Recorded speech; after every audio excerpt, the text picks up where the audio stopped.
안녕하세요. 저는 평범한 30대 여성이고 얼마 전까지 결혼을 앞둔 예비 신부였습니다.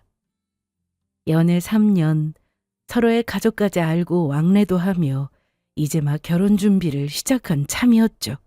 하지만 그 행복이 얼마나 덧없는 것이 될 줄은 그때는 몰랐습니다. 제 이야기는 단순히 시모의 욕심 때문만은 아닙니다. 사람의 본심이 얼마나 순식간에 바뀔 수 있는지를 보여주는 이야기이기도 해요. 그리고 그 일로 저는 결혼이라는 게 단순히 두 사람의 사랑만으로는 절대 유지될 수 없다는 걸 뼈저리게 깨달았습니다. 저는 남자친구와 정말 열심히 결혼 준비했어요. 요즘 결혼 주세가 반반 부담하는 거더라고요. 저희도 그게 좋을 것 같아서 뭐든 반반씩 부담했습니다. 물론 신혼집도요. 그런데 저는 제 앞으로 아파트가 한 채 있었어요. 예전에 엄마 명의로 된 아파트를 제게 넘겨주셨거든요.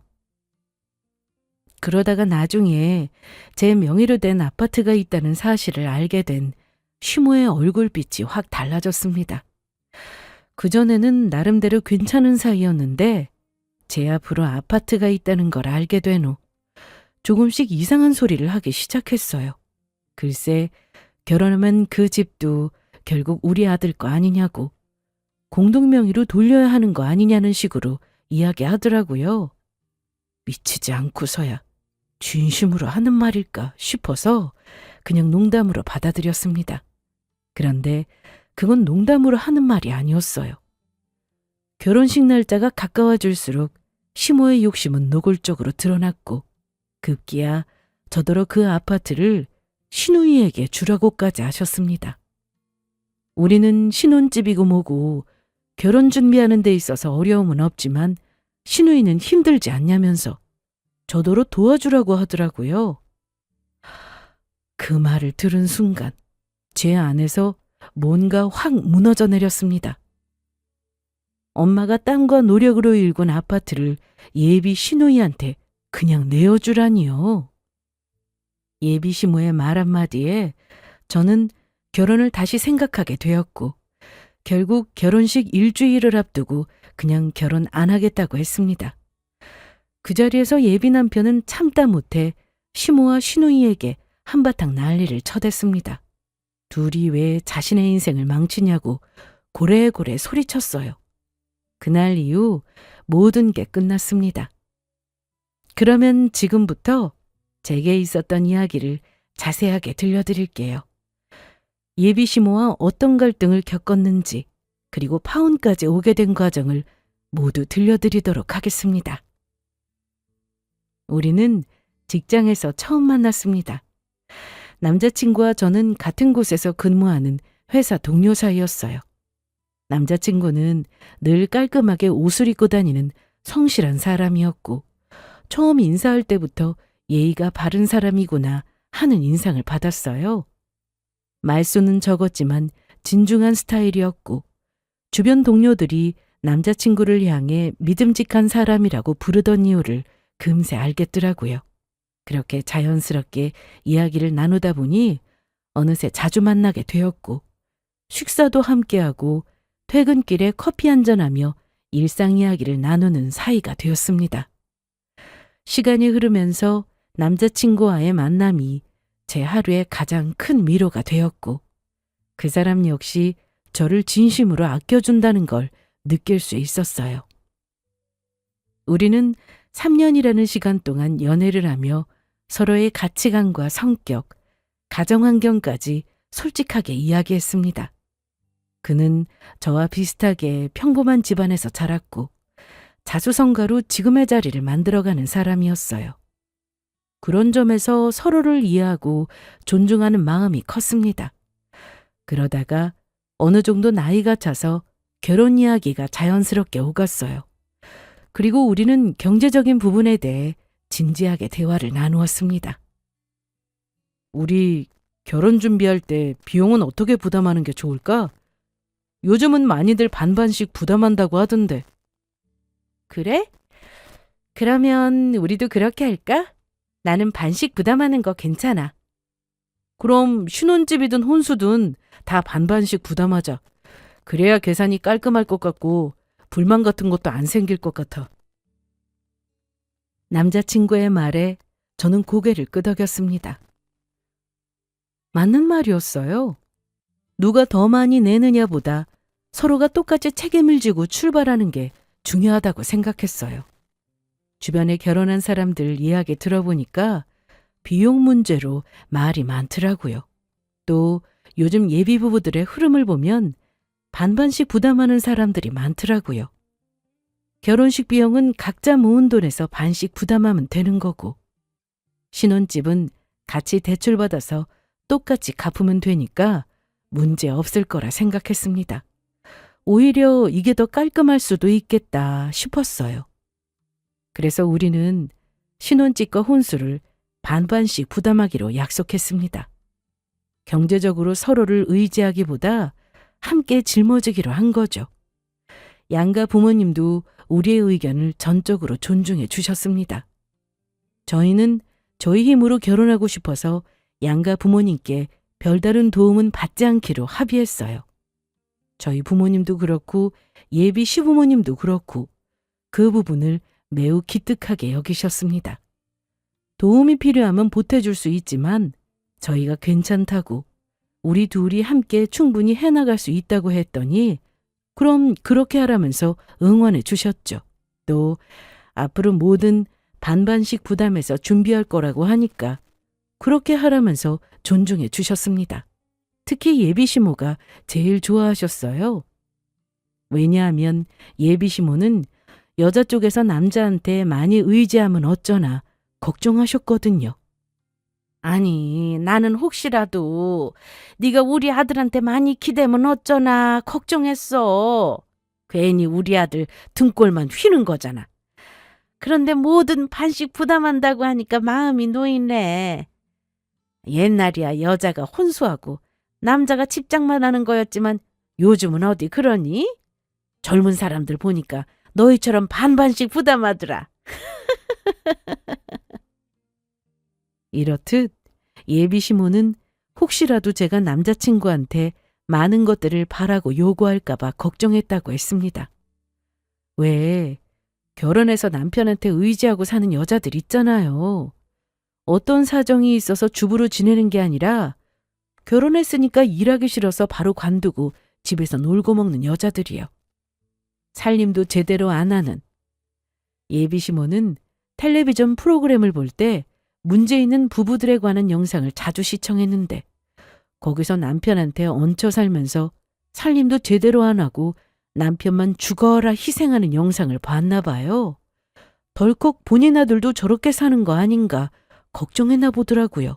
또 본인 능력은 안 되면서 남자 쪽에서 지나친 혼수를 요구하거나 뭐 이런 여자들 있잖아요. 예비 시모는 그런 여자들을 보면서 뭐라고 막 욕을 해댔는데 다행히 저는 그런 부류의 여자가 아니니 안심하시는 듯 했습니다. 전적으로 우리의 결혼을 지지하겠다며 무척이나 좋아하셨어요. 둘이 힘 합쳐서 결혼 준비하는 게 보기 좋다고 기특하게 봐주셨죠. 결혼 준비는 순조로웠습니다. 예비 시모는 처음 배웠을 때부터 친절하셨고 예비 시누이도 생각보다 밝고 괜찮았어요. 남자친구랑 3년을 연애하면서 가족 이야기를 자주 전해 들었습니다. 남자친구의 이야기를 들을 때마다 가족들끼리 똘똘 뭉쳐서 단합이 잘 되는구나 생각했습니다. 처음 예비 시모를 만나기 전에 남자친구가 자신의 엄마는 그렇게 까다로운 분이 아니니까 걱정할 거 없다고 했어요. 그 말에 저는 반신반의했죠. 본인은 좋은 엄마라고 생각할지 몰라도 다른 시각에서는 다르게 느낄 수 있으니까요. 하지만 실제로 예비 시모는 저를 따뜻하게 맞이해 주셨습니다. 제가 준비해간 작은 선물에도 뭘 이런 걸 다 챙겨왔냐면서 웃으셨고 예비 시누이도 언니 하면서 제게 친근하게 대해줬습니다. 그 모습에 저는 안도했어요. 혹시라도 나를 안 좋게 보면 어쩌나 걱정했는데 모두 제게 잘 대해주시고 가족 분위기도 좋아 보였습니다. 이런 집이라면 미래의 시댁으로 점찍어 놔도 괜찮겠구나. 좋은 예비 시댁 식구들을 만났다고 생각했어요. 저희 부모님도 남자친구를 편하게 대해주셨어요.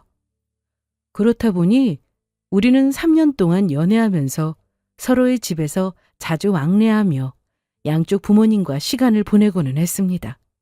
그래서 저는 결혼해서도 이런 관계가 계속 유지될 거라 생각했어요. 아니, 확신이 들었습니다. 그동안 쌓아온 추억들이 있어서 믿어 의심치 않았죠. 하지만 그건 저의 큰 착각이라는 걸 나중에 깨닫게 됐어요. 돈 앞에 치졸해지는 게 사람이더라고요. 자세한 건 뒤에서 풀도록 하고 우선 신혼집은 우리가 다니는 회사와 가까운 곳에 구하기로 했고 열심히 집을 보러 다녔어요. 그러다가 괜찮은 곳이 있어서 대출을 받아 집을 계약했습니다. 그렇게 우리는 계속해서 결혼 준비를 이어나갔어요. 그때까진 모든 게 순조롭고 따뜻했습니다. 사랑도 가족의 분위기도 미래에 대한 기대도요. 하지만 그 평온함은 결혼식이 다가올수록 조금씩 흔들리기 시작했습니다. 그리고 그 균열의 시작은 다름 아닌 시모의 한마디에서 비롯되었죠. 균열의 시작은 결혼식이 한 달 앞으로 다가왔을 때였습니다. 저와 남자친구 그리고 제 부모님이 함께 식사하게 되었어요. 결혼 준비로 분주한 와중에 가족끼리 한 번쯤 식사 자리라도 갖는 게 좋겠다는 남자친구의 제안 때문이었죠. 이제 곧 시골리는데 예비 장인 장모님 모시고 언제 한번 식사 한번 하자. 그동안 준비한다고 바빠서 통 못 뵀잖아. 우리 예비 사이 하시면서 그렇게 좋아하시는데 자주 못 찾아뵈서 죄송하네. 남자친구의 말에 저도 동의했고 그렇게 4명이 한 식당에서 마주 앉았습니다. 평소 자주 왕래해서 그런지 어색함 같은 건 없고 편하게 오랜만에 이런저런 이야기를 나누며 식사했어요. 그러던 중 엄마가 무심코 제 앞으로 있는 아파트는 어떻게 할 거냐고 물어보셨습니다. 참, 그 집은 어떻게 할 거야? 엄마가 너한테 넘겨준 아파트 말이야. 그 집 곧 있으면 전세 끝나지 않아? 몇 달 뒤에 끝났는데 재계약하고 싶다고 해서 그렇게 하려고. 남자친구는 그 말에 고개를 갸웃하며 아파트가 뭐냐고 궁금한 듯 물어봤습니다. 엄마는 남자친구의 표정을 보더니 제게 말 안 했냐고 물으셨고 저는 그렇다고 했어요. 그러자 엄마가 남자친구에게 제 명의로 된 아파트에 관해 설명해 주셨습니다. 사실 저희 엄마는 예전에 청약으로 아파트에 당첨되셨어요. 그리고 열심히 벌어서 대출금을 다 갚으시고 빚 없이 아파트를 소유하게 되셨죠. 그러다가 세금 문제로 제게 넘겨주셨어요. 제 명의로 변경해 놓고 월세나 전세로 돌린 다음에 부모님의 노후자금으로 사용하셨습니다. 명의만 제 것이지 엄마가 관리하시는 거라 굳이 남자친구에게 말할 필요가 없어서 말 안 했어요. 나중에 엄마 돌아가시면 제게 물려주실 재산이기는 하지만 그건 나중에 일어날 일이라 결혼하고 나서 차차 이야기하려고 했습니다. 엄마가 남자친구에게 자초지정을 설명하자 남자친구는 그제야 이해한 듯 고개를 끄덕였어요. 그렇게 식사가 마무리되고 집으로 돌아왔습니다. 그런데 문제는 이때부터 시작됐어요. 엄마가 별뜻 없이 꺼낸 아파트 이야기가 시모의 귀에 들어가게 된 거죠. 사실 식사 자리에서 엄마의 아파트 이야기를 들은 남자친구의 눈빛이 묘하게 흔들리는 느낌을 받았습니다. 뭔가 계산하는 듯한 눈빛이라고나 할까요? 그런 느낌을 받았지만 대수롭지 않게 여겼어요. 명의만 제 것일 뿐이지 실제적인 관리는 엄마가 하시는 거니까요. 그런데 남자친구는 집으로 돌아가서 이 사실을 시모에게 이야기했나 봐요. 제 명의로 된 아파트가 한 채 있다는 사실을 알게 된 시모가 저를 들들 볶기 시작했습니다. 남자친구가 무슨 생각으로 시모에게 이야기했는지는 모르겠어요. 그냥 가볍게 꺼낸 말일 수도 있고 어쩌면 별 생각 없이 그냥 대화 주제로 얘기한 것일지도 모릅니다. 하지만 그 한마디가 모든 걸 바꿔버렸어요. 시모는 그 말을 듣자마자 눈빛이 반짝거렸겠죠? 그날 밤 시모는 바로 제게 전화를 걸어 다짜고짜 만나자고 했어요. 얘야, 시간 좀 되니? 나 좀 잠깐 보자. 내가 너한테 괜히 할 이야기가 있어. 시모는 이렇게 말하면서 남자친구한테 이야기하지 말고 저와 단둘이 봤으면 좋겠다고 했습니다. 평소에 상냥하시던 분이라 저는 별 의심 없이 알았다고 했고 그렇게 다음날 약속 장소로 나갔어요. 커피숍 한 구석에서 마주 앉은 시어머니 얼굴은 평소와는 달리 미묘하게 굳어 있었습니다. 저는 무슨 일이 있나 싶어 조심스레 물었어요. 어머니, 저 왔어요. 그런데 무슨 일 있으세요? 표정이 안 좋으시네요? 제 물음에 시모는 커피잔을 살짝 내려놓으며 한숨을 쉬더니 조심스레 말을 꺼냈어요. 시모는 진지한 표정으로 제가 아파트를 한 채 가지고 있냐고 물었습니다. 그래서 저는 갑자기 웬 아파트 타령이지 싶다가 엄마 앞으로 있던 아파트를 제 명의로 변경한 걸 이야기하나 보다 싶어서 그렇다고 했어요. 그러자 시모는 그 이야기를 왜 진작 꺼내지 않았느냐고 아들한테 비밀로 한 이유가 뭐냐고 물었습니다. 어제 우리 아들이 집에 와서 네 앞으로 아파트가 한 채 있다고 하더라. 그 말을 듣고 내가 얼마나 놀랐는지 몰라. 아니 그동안 왜 말하지 않았니? 여태 우리 아들한테 비밀로 했다며? 그 말에 저는 순간적으로 당황스러웠습니다. 저한테는 굳이 중요한 문제가 아니라서 말 안 한 건데 시모는 제가 일부러 숨긴 것처럼 이야기하셨어요. 잘못된 오해를 하시는구나 싶어서 그게 아니라고 해명했습니다. 일부러 말 안 하고 비밀로 한 게 아니라 굳이 말할 필요를 못 느꼈고 차차 이야기하면 될 거라고 생각했다고 했죠. 그리고 조심스럽게 왜 제가 비밀로 했다고 생각하는지 모르겠다고 물었더니 시모는 한결 누그러진 표정으로 이렇게 말했습니다. 하긴 네가 그렇게 따지는 애는 아니지. 나는 우리한테 비밀로 하고 너 혼자 아파트 쥐고 있으려고 그러는 줄 알았지. 뭐 그게 아니면 됐어. 그래도 앞으로 이런 건 사실대로 이야기해줬으면 좋겠어. 뭐든 서로 솔직해야 하지 않겠니? 그럼 굳이 대출받아서 집 마련할 필요도 없었잖아. 한 달에 나가는 이자가 얼만데. 시모의 말은 뭔가 이상했습니다. 명의만 내 것으로 바뀌었을 뿐이지 엄마 거나 다름없는 거고 나한테 떨어지는 콩고물은 하나도 없는데 왜 저렇게 생각하신 거지 싶었어요. 남자친구가 제 이야기를 전하면서 그 아파트는 엄마 거나 다름없다는 걸 이야기했을 텐데 뭔가 착각하신 건가 싶어서 다시 한번 정확하게 설명해 드렸어요. 남자친구한테 이야기 들으셔서 아시겠지만 그 아파트는 명의만 제 것이지 실질적으로 관리하는 건 우리 엄마라고요.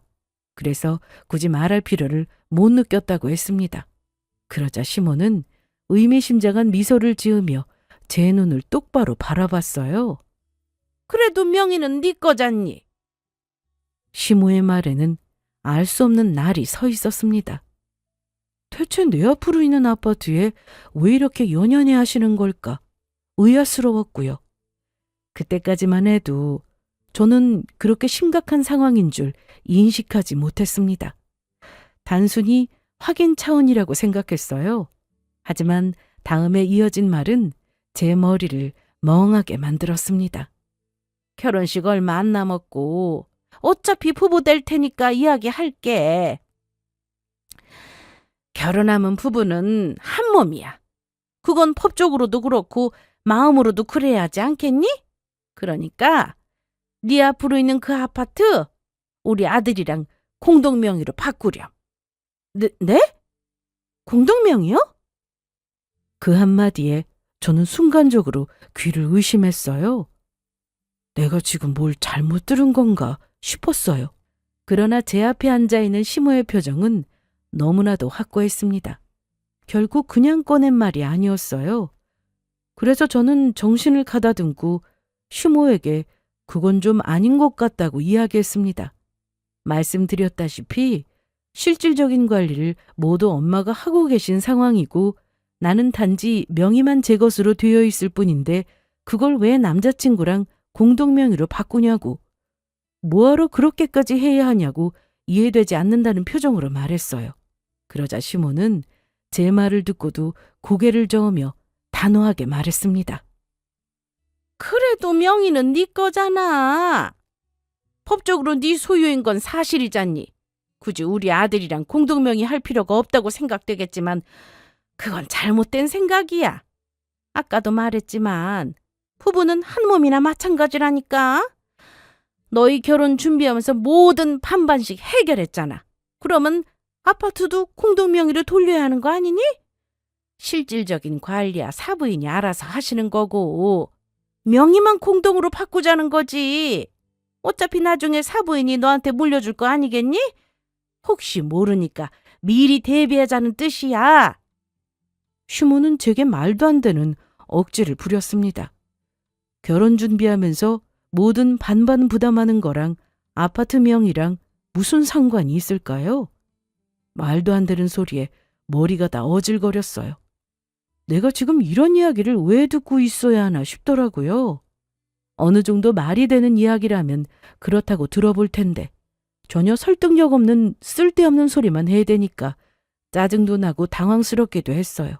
그래도 할 말은 해야겠다 싶어서 시모한테 그건 대비가 아니라 너무 무리한 부탁인 것 같다고 말했습니다. 저는 최대한 예의 있게 그러나 단호하게 말했어요. 그런데 시모는 오히려 뒤틀린 표정으로 눈썹을 꿈틀거리더니 입꼬리를 비웃듯 올리시더군요. 어차피 결혼할 사이인데 그것도 못 해주냐고 버럭 화를 내셨습니다. 결혼해서 살다 보면 결국 같이 관리하게 될 텐데 그냥 우리 아들 이름도 같이 넣어줄 수도 있지 뭘 그렇게 예민하게 받아들이냐고 했어요. 그 낯선 모습에 저는 순간 아무 말도 할 수 없었습니다. 그동안 알고 지내던 시어머니의 모습이 아니었거든요. 늘 상냥하고 다정했던 분이 아파트라는 한마디에 이렇게 달라질 줄은 몰랐어요. 무척이나 놀랐지만 침착하게 다시 한번 이야기했습니다. 그렇게 하기에는 곤란하다고요. 그건 우리 가족 문제이기도 하고 무엇보다 엄마가 진짜 물려주신 상황도 아닌데 그렇게 말씀하시니 저로서는 도무지 이해가 안 된다고 했어요. 그랬더니 시모는 여전히 잔뜩 화가 난 얼굴로 계속 그런 식으로 나올 거냐고 따졌습니다. 그래? 그렇게 나오겠다는 거지? 내가 웬만하면 결혼 앞두고 이런 일로 사이 틀어지기 싫어서 최대한 좋게 말하려고 한 건데 네가 그런 식으로 나온다면 어쩔 수 없지. 나는 그래도 내가 이야기하면 네가 잘 알아들을 줄 알았는데 이번 일로 다시 봤다. 그래, 정 그렇다면 좋을 대로 해라. 다만 우리 아들이 이 이야기 들으면 상처받을 거다. 결국에는 사랑보다 돈이 먼저라고 생각되지 않겠어? 그 말을 남기고 시모는 자리에서 일어나셨습니다. 그리고 돌아서는 뒷모습을 저는 한참 동안 바라볼 수밖에 없었어요. 머릿속이 멍했습니다. 결혼을 코앞에 두고 이런 대화를 나눠야 한다는 게 믿기지 않았어요. 내가 사랑하는 사람의 어머니가 내게 이런 이야기를 당연하다는 식으로 이야기하다니. 커피잔에 비친 제 얼굴은 충격과 당혹스러움으로 굳어 있었어요. 평소에 그렇게 다정하던 시모였는데 아파트라는 말 앞에서 완전히 다른 사람으로 변한 모습이 너무 낯설고 당혹스러웠습니다. 그날 집에 돌아오는 길, 제 머릿속은 오로지 시모와 나눈 이야기들로 가득했어요. 그리고 그날 이후 저는 결혼식이라는 게 단순한 사랑만으로는 결코 지켜질 수 없는 일이라는 걸 처음으로 절실히 깨달았습니다. 시모와의 만남 이후 며칠 동안 저는 깊은 혼란 속에서 살았습니다. 아무리 생각해도 그날의 대화가 머릿속에서 지워지질 않았어요. 결혼식을 앞둔 예비 며느리에게 아파트 명의를 공동으로 바꾸라는 말이 일반적이지 않잖아요. 더군다나 그건 부탁이 아니라 요구였고 당연하다는 것처럼 이야기한 것이 기분 나빴습니다. 그래서 남자친구한테 말하지 말고 조용히 단둘이 보자고 했었나 봐요. 그래서 이 사실을 남자친구에게 이야기하지 않았습니다. 괜히 이야기했다가 시모 입장이 조금 그럴 것 같아서 말 안 했어요. 하지만 그날 이후 시모가 저를 대하는 태도가 완전히 바뀌니까 말을 안 할 수가 없겠더라고요. 전에는 만나면 우리 예쁜 며느리 하며 살갑게 손을 잡아주셨는데 이젠 만나도 눈도 제대로 마주치지 않으셨습니다. 말투도 달라졌어요. 시모 때문에 혼자 끙끙 마음고생하던 저는 아무래도 남자친구에게 솔직하게 이야기해야겠다고 생각했습니다. 그래서 어느 날 저녁 신중하게 말을 꺼냈어요. 나를 따로 불러내서 아파트 있는 이야기를 왜 안 했냐는 것부터 공동명의로 바꿔달라고 요구한 것까지 모두요. 그러자 남자친구는 잠시 숟가락을 내려놓더니 놀란 듯 제 얼굴을 쳐다봤습니다. 저는 계속해서 말을 이어갔어요. 결혼을 앞두고 이런 이야기를 듣게 될 줄은 몰랐다. 내 앞으로 집 한 채 있다고 공동명의로 바꿔달라는 건 조금 아니지 않느냐고.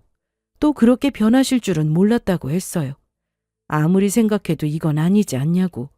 어머님이 너무 과하게 행동하시는 것 같다고 이야기하자 남자친구의 표정이 점점 굳어지더니 작게 한숨을 내쉬며 말했습니다.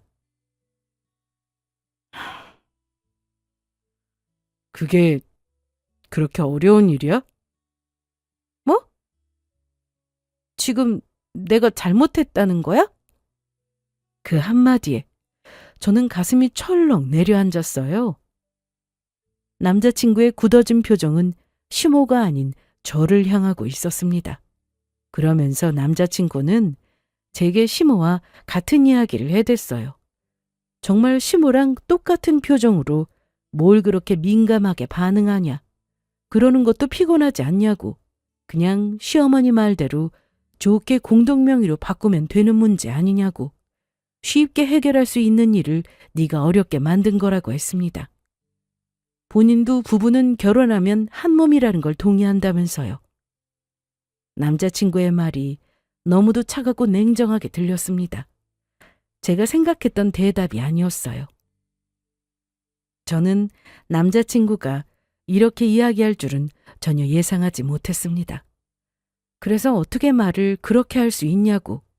시모가 말도 안 되는 억지를 부려서 곤란해 죽겠는데 너까지 그렇게 이야기하면 어쩌냐고 했어요. 그러자 남자친구는 오히려 이해가 안 되는 표정을 지으며 정색하고 이야기했습니다. 난 되려 널 이해 못하겠어. 대체 왜 그렇게 예민하게 구는지 모르겠다. 혹시 엄마 말처럼 나한테 반 떼어주기 싫어서 그래? 그게 무슨 말이야. 그런 뜻으로 한 말 아니라는 거 잘 알잖아. 남자친구의 말에 숨이 막혔습니다. 시모랑 똑같은 소리로 저를 곤란하게 만들었고 점점 궁지로 몰아갔어요. 남자친구는 그냥 말이라도 공동명의로 돌리는 걸 긍정적으로 생각해 본다고 하면 되지 않냐고. 속은 그렇지 않더라도 말이라도 그렇게 하면 어디가 덧나냐고. 그럼 엄마도 기분 좋고 나도 좋지 않겠냐고 했습니다. 또 결혼하면 같이 살고 나중에 장모님 돌아가시면 그 아파트 우리 거 되는 건데 그러면 그때서야 부랴부랴 공동명의 할 거냐고. 그냥 좋게 생각하면 될 일을 칠색 팔색을 하면서 싫어하니까 서운하다고 했습니다. 그 말에 저는 제 귀를 의심했어요. 이들은 아직 멀쩡한 저희 엄마를 몇 번이나 죽이고 있더라고요.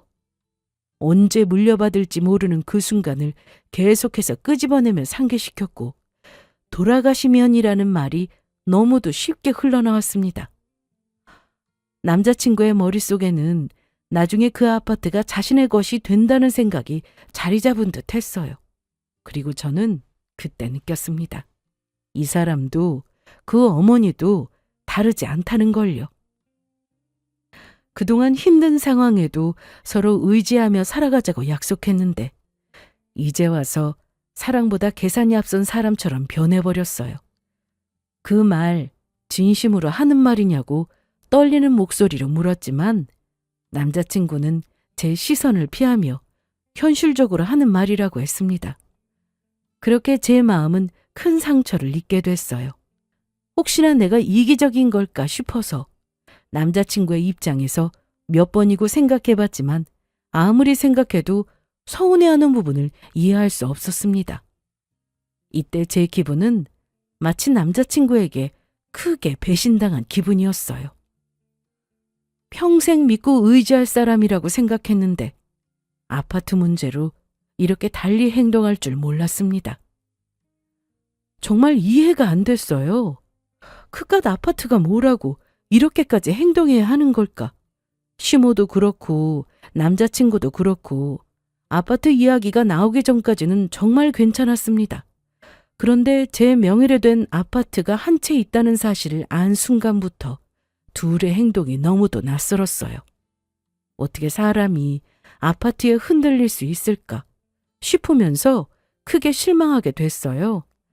결혼식까지 한 달도 남지 않은 시점이었는데 이 결혼이 정말 맞는 걸까 하는 의문이 처음으로 마음 깊숙이 자리 잡기 시작했습니다. 그리고 그날 밤 저는 혼자서 펑펑 울었어요. 남자친구의 얼굴이 떠올랐지만 이상하게도 더 이상 사랑스럽게 느껴지지 않았습니다. 그만큼 크게 실망한 거겠죠.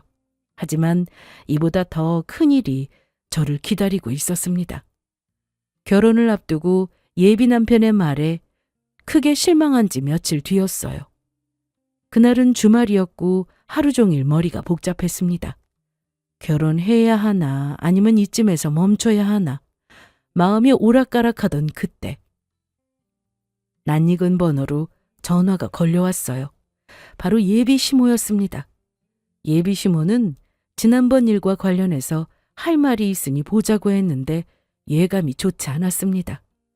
한편으로는 지난번에 명의 이야기로 분위기가 안 좋았으니까 그 일을 수습하려고 부르셨나 싶어 마음 한편에 작은 기대를 품고 나갔어요. 하지만 그건 완전히 제 착각이었습니다. 역시나는 역시나더라고요.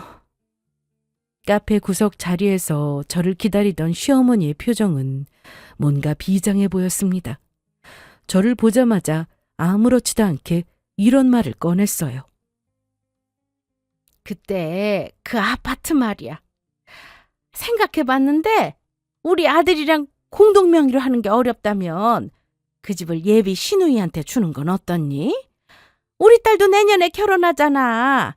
요즘 신혼집 구하려고 집 보러 다니는데 마음에 드는 건 죄다 금액이 높아서 엄두를 못 내고 있어. 집값이 말도 못한단다. 그래서 말인데 네가 가지고 있는 집을 우리 딸 신혼집으로 쓰면 좋을 것 같아서 보자고 했어. 시모는 신혼집 구하려면 대출받아야 하는데 어느 정도 괜찮은 건 금액이 너무 높아서 영혼까지 끌어모아 대출받아도 어려운 상황이라고 했습니다. 거기다 아파트 이자만도 만만치 않은데 마침 저한테 아파트가 있으니까 지금 사는 사람들 내보내고 시누이의 신혼집으로 제공해주면 딱 좋지 않겠냐고 했어요. 저는 그 말을 듣고 심장이 철렁하면서 머리가 띵해졌습니다. 공동명의도 말이 안 된다고 생각했는데 이젠 아예 집을 달라니요. 더 웃긴 건 뭔지 아세요? 글쎄 그 집에서 그냥 공짜로 살게 해달라는 거였습니다. 어머니 지금 뭐라고 하셨어요? 그 집을 예비 시누이 신혼집으로 달라고요? 그럼 제가 가지고 있는 아파트를 계약하고 싶다는 말씀이세요? 가족끼리 계약은 무슨 그냥 살게 주는 거지 뭐. 시집 오면 우리는 진짜 한 가족이 되는 거잖니?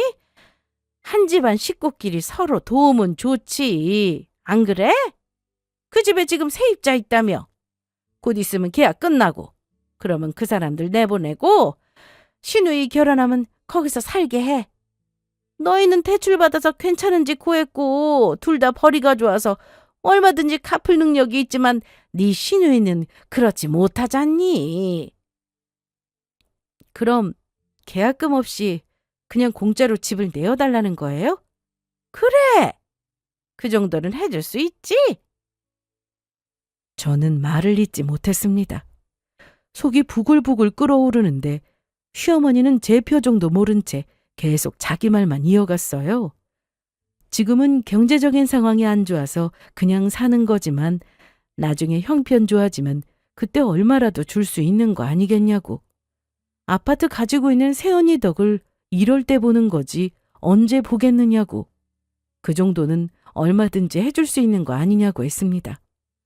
저번에도 이야기했지만 또 같은 이야기를 해야 한다는 생각에 저는 확 스트레스 받았어요.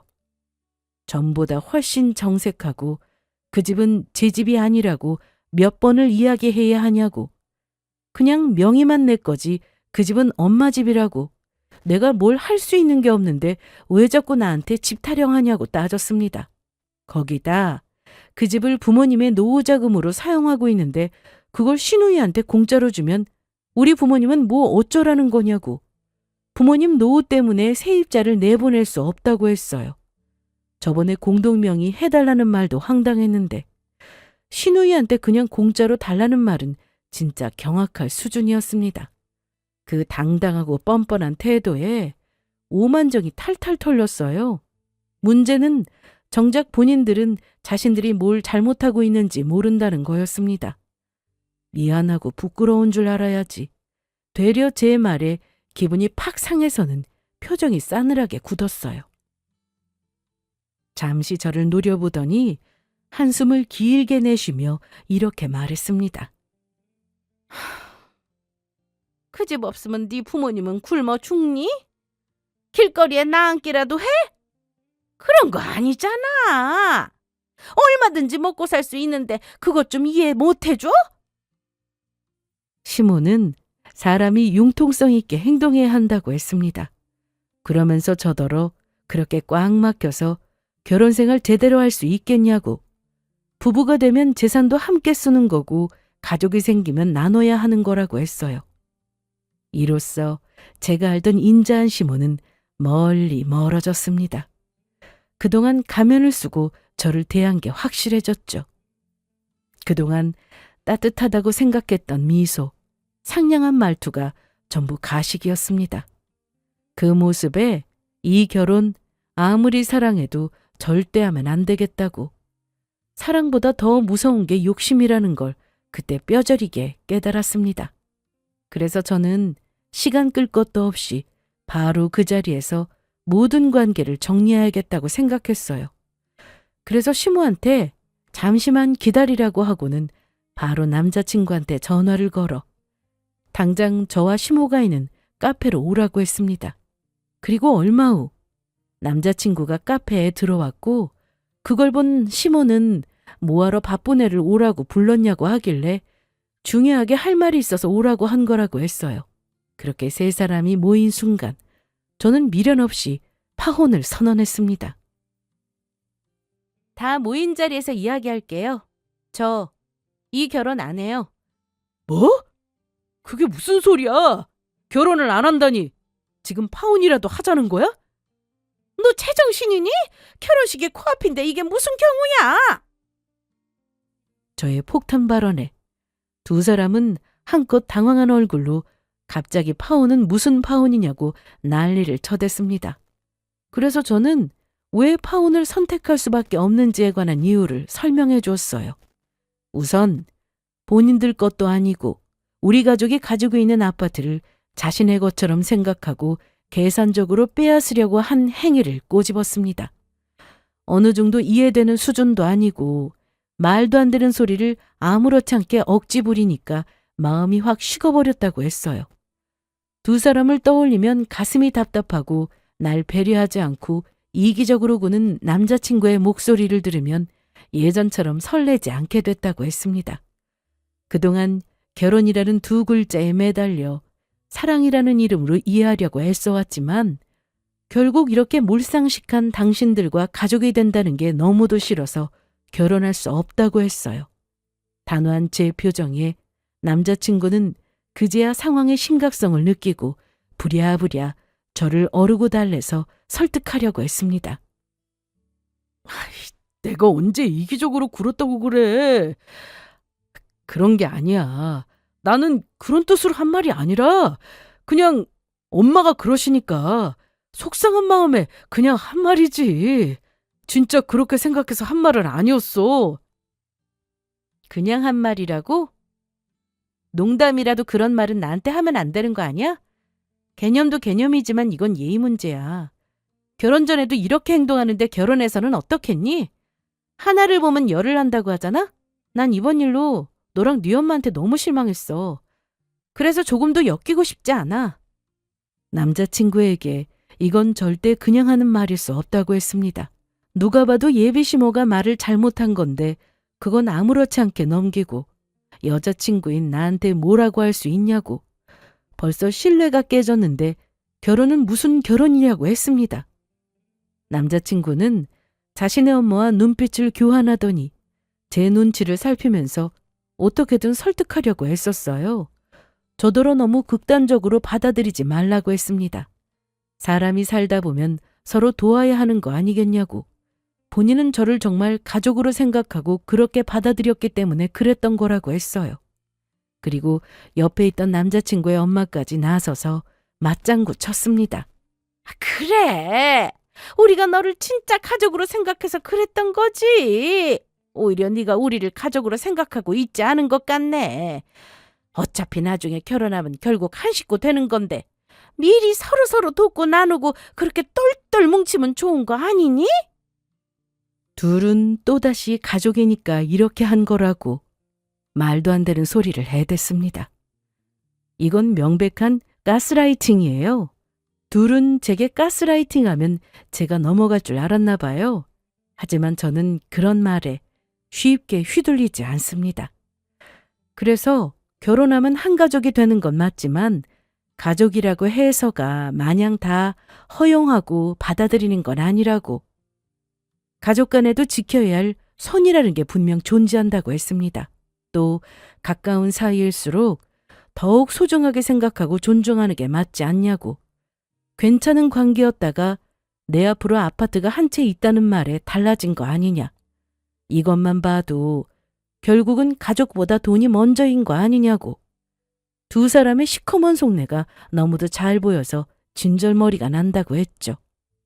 그동안 쌓인 울분을 토해내듯 어차피 끝인 거 그냥 참지 않고 다 내질렀어요.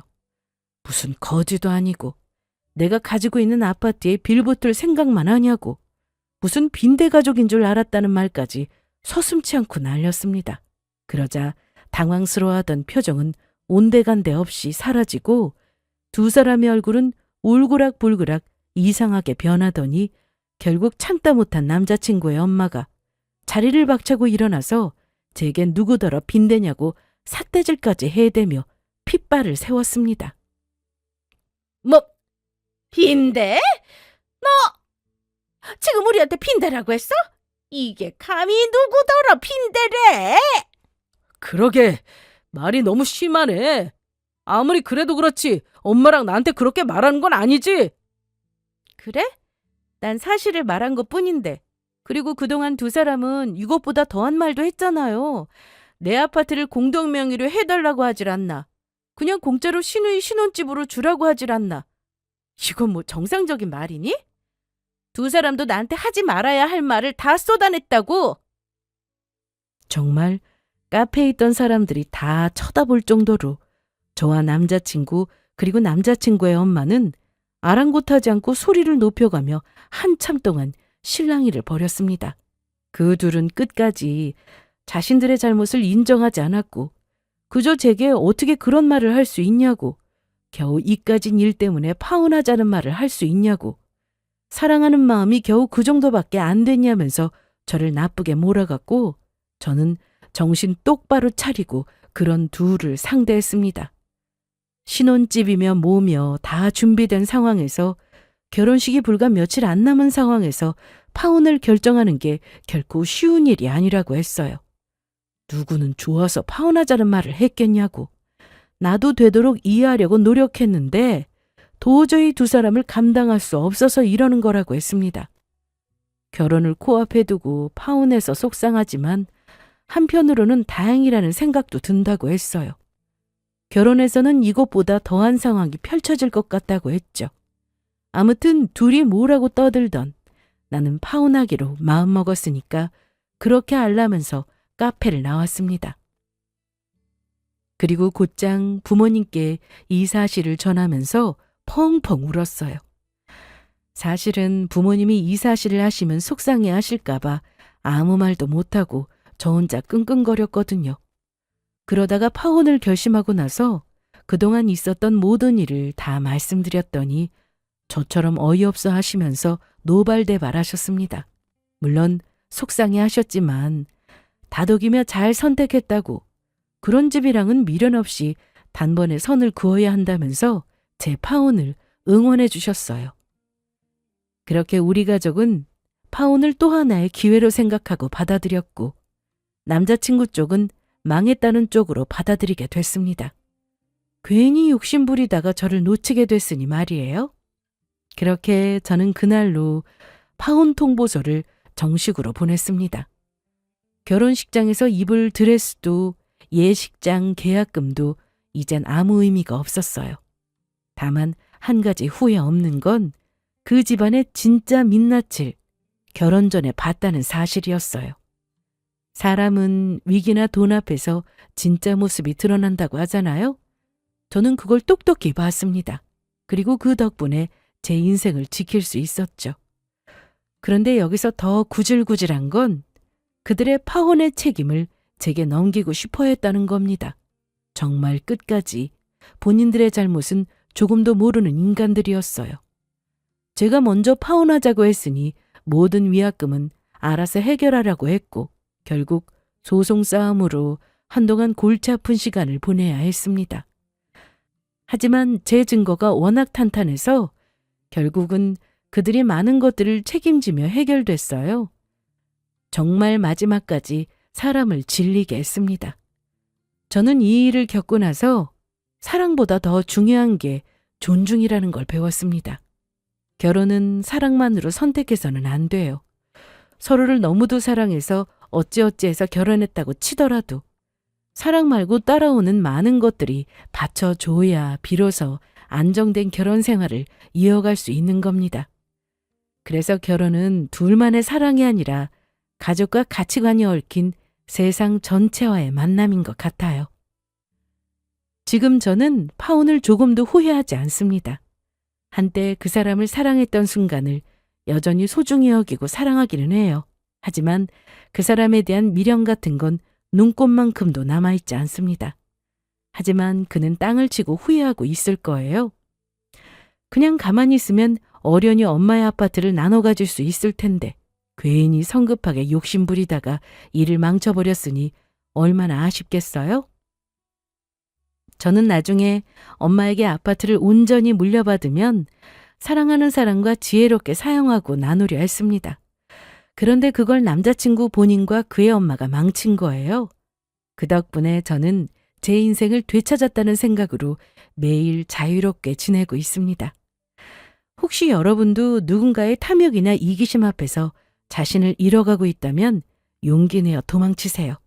그건 단순한 도망이 아니라 자신을 구원하는 거니까요. 그럼 이상으로 제 이야기를 마치도록 하겠습니다. 지금까지 저의 긴 사연 들어주셔서 감사합니다.